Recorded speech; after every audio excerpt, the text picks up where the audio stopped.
Ben, Brian Colangelo had said at the media luncheon that you've been dominating the gym in 5-on-5. How would you evaluate your play so far and just getting back and playing 5-on-5 with the guys here? For me, I think I've been playing pretty well. Compared to last year, I'm a much better player. It's not even close. But I think he was pretty close and spot on. How about your relationship so far with Markel, and how do you guys see that relationship playing out on the court? No, he's a great player, a good friend. Our chemistry's getting better and better every day, on and off the court. So I think that's going to play a big role with this team's success. And as long as you guys are cool off the court, on the court, the gel just happens. Ben, what is it about your game that's so much better now than it was last year? What kind of areas have you progressed in so far? Everything. How does your jump shot obviously has been something that people have talked about? Everything. Okay.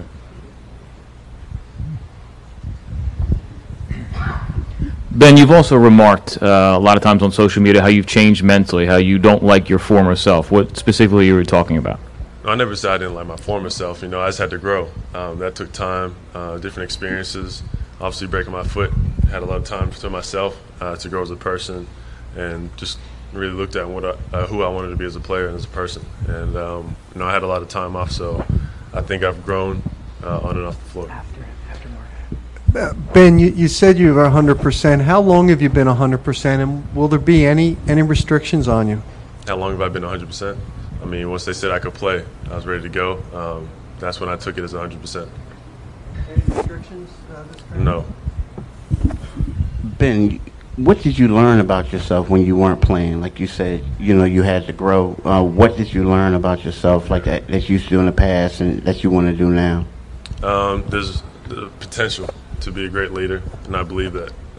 It's not an easy thing to say to somebody, but I believe I can and lead this team, even if I'm one of the youngest guys on the team. But just learning a lot about who I am as a leader, teammate, friend, player, just everything.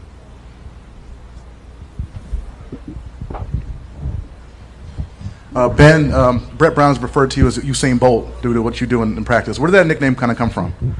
Just beating everybody up on the floor. That's about it. Just doing drills on the fast break. As soon as I get it, I go. And I don't think guys are usually used to that and having a player like that. So that will take time for everybody to adapt to that.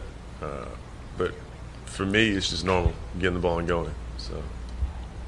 Ben, I know you spent a lot of time in Australia this summer. How was that, getting back home? That was good. It was good to see everybody, my family, friends, coaches. So that was a good trip. I actually had my first camp out there. That went very well. It was about 200 kids. It sold out in about a few hours, so that went really well. Ben, obviously to be able to switch from thinking about what's to come and potential to being able to be on the court and think about what is happening now, how much different is that just in your daily mindset, and how much more do you enjoy it? For me, I get excited just coming in the gym and working and getting better. So for me, when I see all the Twitter comments or whatever, blogs are saying, whatever that is, I know how great I can be. And, it's going to take a lot of work, a lot of time, and I'm going to fail and succeed. But, no, I'm looking forward to it. What are your characteristics of a good leader? Is that being aggressive on the court, off the court, vocal? What kind of leader are you? There's a ton of different things. You have to be open. You have to listen to your teammates, but you also have to be willing to address somebody if something's not going the right way or your way or the team's way. But you have to put the team first, and that's what I'm going to do this season. Ben, how does it make you feel when Coach Brown said you're going to be the point guard? In other words, when they throw the ball up and they tip it and it goes on the court, you're going to be the one bringing it down. Right here. Oh. Yeah. How does it make you feel to know that you're going to be the point guard? You're going to be the one holding the ball and running everything just as a rookie coming in now? It feels normal to me. He's the first coach to finally give me the opportunity. So he obviously sees something in me. I believe in myself, and I believe I can do it. There's not many people who can really guard me off the dribble, the full length of the court. And it's going to be a mismatch problem a lot of the time. Hey Ben, back in August, NBA.com did a interview with like 39 rookies and asked them questions: who's going to have the best career, who's going to win Rookie of the Year, so forth and so on. And your name wasn't top 3 or 4 in a lot of the categories. Were you aware of that? And were you surprised? No, I mean I don't really worry about the guys coming in. I'm worried about the guys at the top. So, do you feel like it was maybe out of sight, out of mind because you didn't play last year? That your fellow rookies didn't really look at you in that regard? They'll remember. They'll remember. Ben, you and Markelle are obviously two of the front runners for Rookie of the Year this year. Is winning that award something that's on your horizon, something you're focused on? And do you expect to have a friendly competition with Markelle to try and win that? For me, it's not a competition. It's more just going into the season and wanting to play well and get better. So I'm not looking at competing against Markelle, whoever it is.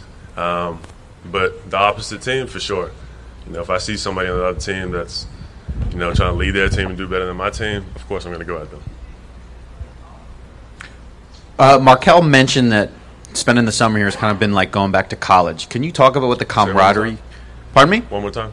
Yeah, Markelle said coming here and spending the summer here and being in the gym so much is kind of like being back at college. Can you speak to what the camaraderie is like with all these young guys coming up together and what the atmosphere is like? It's good. It's easy for us to relate just because we're younger. You know, we talk about it could be anything from cars to, I don't know, hanging out and things like that. So just having that chemistry for us is great because, you know, you start off right now in the future, it could be very bright. And hopefully, you know, we keep that going for a long time.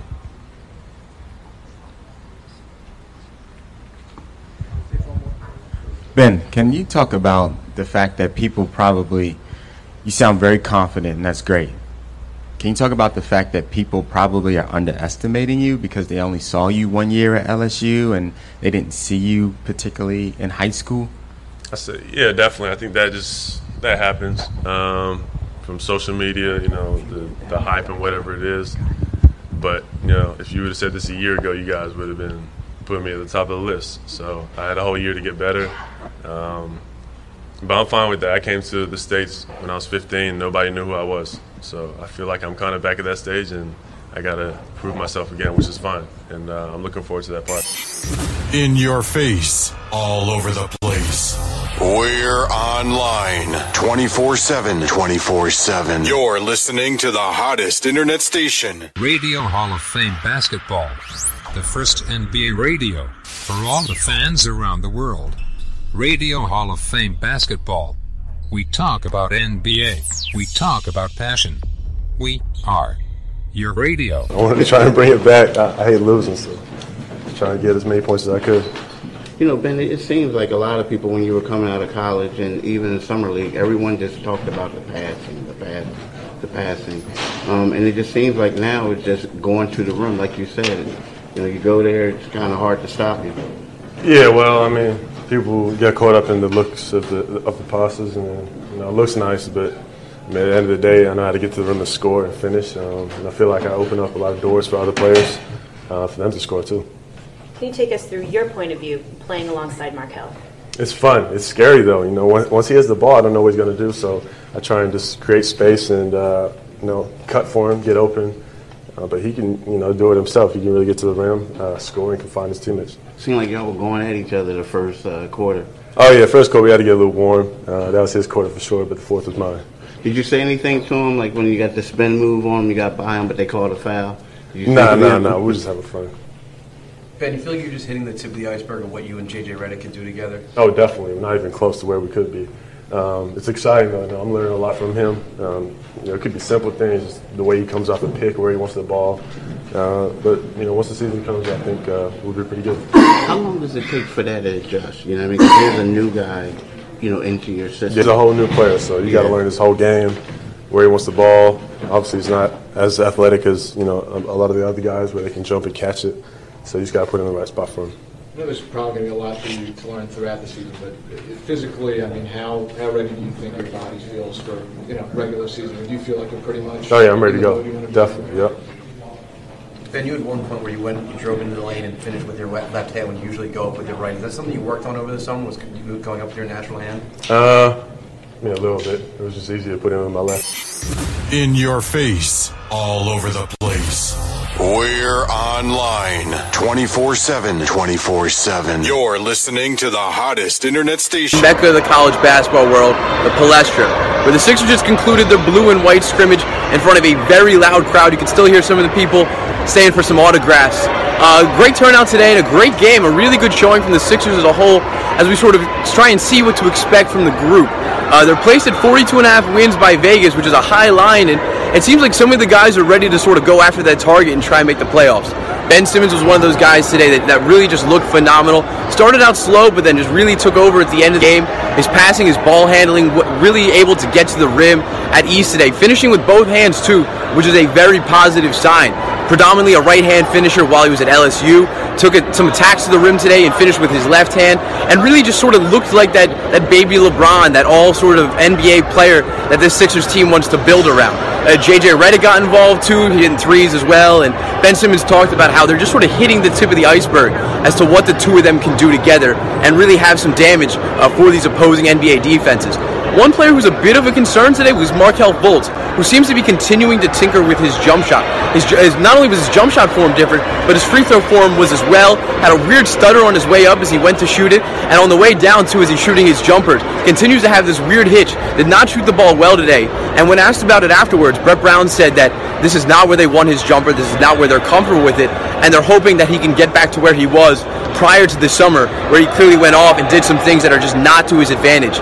And it's going to take some time for him to sort of get rid of those bad habits and get back to where he was, and that could sort of limit his impact out of the gate for the Sixers team. Brett Brown said he's unsure of how long it could take him to sort of have that impact or have that change getting back to where his jumper was. But if I had to take a guess, it would probably be the first 20, 25 games of the season or so trying to get those repetitions in. And if he's not the same guy who can score from all three spots on the floor, the mid-range, the three-point line, as well as around the basket, then he's going to sort of struggle at the gate and might hit that rookie wall a lot sooner than some people think. He was great in the pick and roll and getting to the basket today.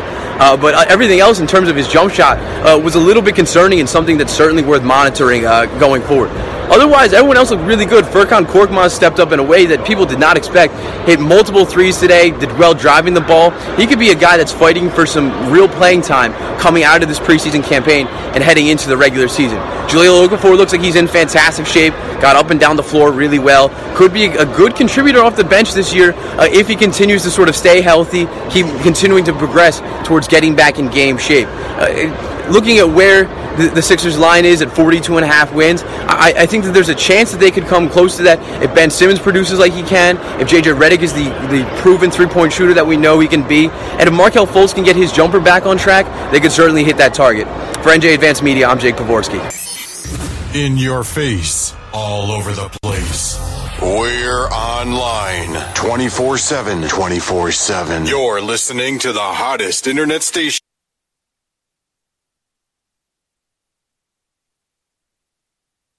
Ben Simmons putting on a show in his preseason debut. Check him out here on the very first possession of the game. Just going to throw up a layup, making it look easy. And the reactions that I saw on Twitter, people were absolutely amazed with his gameplay. This ain't a game, baby. They were amazed with what he was able to do. He was dropping dimes. He was slashing. He's doing everything, as you see here. And this is very early on. This is to start the game. He's very aggressive. He's always with his head up, and his passes are right on the money. A lob from half court. Are you serious? People are already saying he's going to be the Rookie of the Year because of what they see here. He's really trying to get these assists. He's really looking at his teammates. Not even looking for his own shot. He's playing point guard. At the power forward, small forward position, there goes another dime. Joel Embiid did not play in this game. Hopefully he's healthy and everybody's healthy, and we can see a fully healthy Philadelphia 76ers team with all these young guns. Look at that pass. He just keeps on dropping the dimes. It's almost like he's just teasing the defense. Like he's just having fun, doing whatever he wants. Look, see? He pretended like he was going to dunk it. They came, they brought the help, and he dished it off. And he doesn't telegraph the dish. He just does it. Look at this. Another assist. He's an assisting machine. The 76ers, they didn't win this game, but it doesn't matter if you win or lose in the preseason. It's just about showing a little bit of what you can do, teasing the fans as we get ready for the season. In your face, all over the place. We're online 24/7. 24/7. You're listening to the hottest internet station. Welcome to Locked On 76ers. I'm your host, Keith Pompey. Happy Thursday to you. It's Thursday, October the 5th. Last night, my man Mark Narducci and I, and the whole Enquirer Daily News team, basically watched the 76ers lose their preseason opener 110-89. And I have my man Mark here with me. And Mark, just give me your impressions of the 76ers in this loss. Well, Keith, obviously, and you alluded to it earlier as well, the defense needs a little bit of work, a lot of work here early in the preseason. But I think anyone that went to the game just had to be impressed with Ben Simmons. I mean, yes, we know he needs to learn how to shoot and all that stuff, but his vision, his passing ability, and it got the fans involved. It got his teammates excited. And afterwards, I talked to David Fizdale, the Memphis coach, who was just raving about him. He said, I'm not looking forward to having to deal with this guy for the next 15 years. And he basically said that I think this guy's under-publicized. Well, that won't happen too much. Chris Wallace, the GM, got to talk to him and similarly impressed. Ed Stefanski was here as well.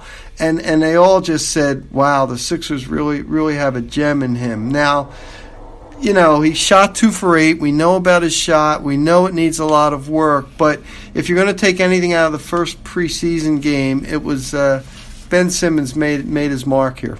Yeah, I agree. I mean, Ben Simmons came off strong, like early on.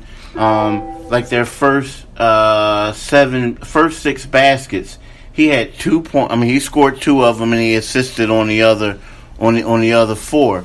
The thing is, though, and I know it was a preseason game, and it started to get a little sloppy. And once it got sloppy, Ben Simmons sort of disappeared, so to speak. You know. Yeah. Now Markelle Fultz, you know, it was also his debut. He gave himself a C. He gave himself a C because he felt as if that he did other things, you know, aside from shooting the ball. Now, he had 3 assists. All 3 of those assists came in the first half, right? It just seems like, you know, he talked about his defense. He talked about some other things. But, you know, right now, he shot 2 for 13. And, you know, he was 0 for 3 on threes. And I feel as if that I like his confidence, but it just seems right now that he really has to go back to the lab and work on some things. You know, I'm not going to kill him because it was his first game. You know, he's a point guard, but let's face it, you know, he's the backup point guard. He's really the starting 2 guard, but he's the backup point guard when Ben Simmons is there. So he has to find his way. But this wasn't exactly the shooting performance that he would have liked. I'll tell you what, I wish I had teachers like him when I was in school to get a C for 2 for 13 night. I don't know about that. But the thing is, what made this interesting, Keith, is you and other people came out the day before or something saying that he's reworking his shot, that he's now not having confidence in his shot. I mean, he shot over 40% from 3 at the University of Washington, and now he's trying to refix it in training camp. I don't know. I think he'll, you know, honestly, I think he'll be fine. I mean, I do. I mean, just because, you know, I know it sounds crazy. But, like, knowing the kid, like, knowing the work ethic that he puts in, and again, I'm not making any excuses for him. It sounds like I am, but I honestly think that he'll work through it. I mean, like, when we look at him right now, I mean, think about it. When you have a solid game, and you have and if they're playing, you know, a good team, whatever, I don't think you're going to look for Markelle Fultz to take those 13 shots. You know what I mean? Like, J.J. Redick, you know, was 4 for 7. You know, I think Embiid is going to get a bunch of shots. You know, I think that, you know, Ben Simmons, you're going to need him to get a little bit more than 8 shots. You know what I mean? But Markelle Fultz, I look at him as a third or fourth option on his team. So the things that he needs to work on is, getting more assists, trying to get more rebounds, trying to get in position and do things like that, get some steals. But as far as shooting, I know that he was a great shooter in college and a great shooter in high school, but I don't feel like he's going to be shooting the ball 13 times a game. Well, it wouldn't be as drastic if he would have made more than 2. But again, it's his first game. Yeah. What I want to see from Fultz as we go on, Keith, is what he does at the other end, because he's going to be playing NBA point guards. Yeah. And they're going to, they're relentless. You know that position. It's the most athletically skilled position in a league that doesn't lack athletes, and they're going to attack him. And as someone from Memphis was telling, Coach Fizdale was saying, he's the number 1 pick, and people are going to come after him. So I really want to see what he does at that, and I'm with you. I think the offense, it'll be there. He's got a lot of ability. He's only 19. We keep forgetting that. So I think that'll come. But I want to see what's going to happen when NBA point guards really try to take him on and see what he can do on the defensive end. And you're right about that. Like, I'm not saying he played well defensively. I don't think any of them did. None of them. No. None of them. Now, the thing is, you look at a guy, Justin Anderson, you look at a guy like Robert Covington, who are pretty good defenders. Right. But, you couldn't tell today because it was like a layup line. Like, everyone was getting theirs. Now, my thing is, to me, that's a huge concern because, like, we're talking about this Memphis Grizzlies team, right? So then you say, okay, the Grizzlies have Mike Conley, didn't play. Okay, the Grizzlies have Marc Gasol, didn't play. Oh, yeah, they picked up Ben McLemore. They're trying to say he's going to be, they're giving him a second chance. He could be a nice penetrator for him. Didn't play. All right, Tyreke Evans. Tyreke Evans, he's a guy who bet on himself this year. He took a $2 million deal, right? He's saying that he can be that guy. He's coming home. Everyone in Chester's here to watch Tyreke Evans. Didn't play. And then they had this other dude, Vincent Hunter. Didn't play. You know what I mean? So when we're looking at this Grizzly team, these guys who were basically like scoring at will, we're talking about dudes who are going to be backups, dudes who might not even be in a rotation. You know what I mean? Like Andrew Harrison, 14 points. Jermichael Green, 11 points. I mean, Brandon Wright had 16 points on 7 for 11 shooting. James Ennis, the third, had 9 points on 4 for 7 shooting. Yeah. I mean, they couldn't stop anyone. And that's a concern. It is a concern. Now, and you're going to hear this a lot, Keith, the Sixers don't have Embiid there. Embiid's a guy that makes up for a lot of defensive mistakes. The question is, though, you can't always use the Embiid excuse because we know he's not going to be there every game. You just know that as well. So they do have to pick it up. And I think if they take anything out of this opening game is the defensive effort really, really has to pick it up because, as you said earlier, it was like uncontested layups going up in there. And it was uncontested layups by many people who are going to be backups and some who may not even be in a rotation by the time all the people get healthy at Memphis. Exactly. And I mean, but what are some of the things that you want to that you would like to see the Sixers improve upon heading into tomorrow's game, Friday's game against the Boston Celtics? Well, the defense is one thing, and the other thing is the outside shooting. I mean, J.J. Redick, they got him. How about when he made that 4-point play? Yeah. That was classic Redick. Now, you talk about Fultz getting 13 shots. Redick only got 7. You want to get more from a guy like that. He was 4 for 7. He hit both of his trays. If you take away Redick, Keith, they were 9 for 35 from 3. Mm-hmm. you've got to be better than that. You've got to be better from the perimeter. And if you're not, you're going to find a lot of teams that are going to lay back on Simmons, lay back on Fultz, and say to them, you got to beat us from the perimeter, and then we'll come up and play you. Yeah, you're exactly right. And the thing about it is, you're right. J.J. Redick, he was 4 for 7. He was 2 for 2 on threes, right? Then you have Robert Covington, who was 4 for 10. And then after that, it just got kind of shaky. You know what I mean? Shabby. You know what I mean? Like, you know, Justin Anderson, 1 for 5. Jared Bayless, 1 for 3. Ben Simmons, 0 for 3. Well, hey, man, like, him shooting 3 threes in a game, to me, is like, that's some type of improvement. You know, at least he's attempting it. Well, that's as many as he took in his 1 year of college at LSU. Exactly. So, I mean, you know, I'm not going to kill the guy for that. But like, they need to make these shots, man. Keith, let's if you're looking for a positive, how about Jahlil Okafor? In under 19 minutes, he hits 5 of 6 shots, 13 points, 6 rebounds. He's a +6 on the plus minus, and we all know he's coming off the knee surgery. So to me, if you're going to say anything positive about the night, I think we talked about Simmons, but also you have to mention Jahlil Okafor. Oh yeah, Ja played a heck of a game. I mean, 5 for 6, 18 minutes, 37 seconds. He made all of his foul shots. He had 6 rebounds, which was second on the team, but behind Simmons 7. He also had 2 blocked shots. So. I mean, like you said, +6.